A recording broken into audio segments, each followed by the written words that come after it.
सोलापूरच्या मोहोळमध्ये ईव्हीएम ढाब्यावर आढळल्याच्या प्रकरणासंदर्भातली बातमी. संबंधितांवर कठोर कारवाई केली जाणार, राज्य निवडणूक आयोगानं हे स्पष्ट केलंय.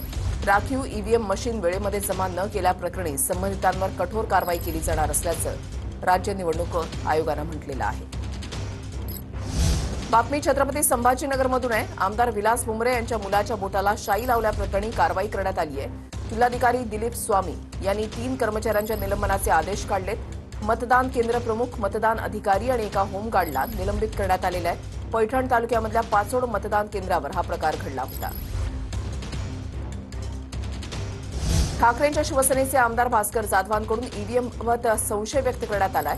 डमी मशीन हजारो वेळा दाबूनही बंद पडत नाही, पण निवडणूक आयोगाकडून चांगली दर्जेदार मशीन बंद कशा पडतात असा सवाल भास्कर जाधव यांनी केलेला आहे. ग्रामीण भागामधील मतदान कमी करण्याचा डाव असल्याचा आरोप भास्कर जाधव यांनी केला आहे. प्रत्येक पक्षाच्या प्रत्येक उमेदवाराच्या कार्यकर्त्यांना एक डेमो मशीन फिरवली जाते, दाखवावी लागते लोकांना.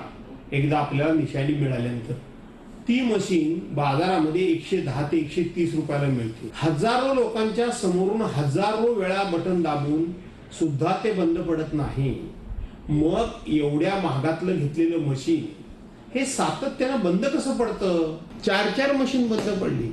लोकांचं मतदान कमी व्हावं ग्रामीण भागातलं, याकरता म्हणून ह्या अशा पद्धतीचा कुठेतरी डाव रचला गेला तर नाही ना. कारण ग्रामीण भागामध्ये विद्यमान सरकारच्या विरोधात प्रचंड राग आहे.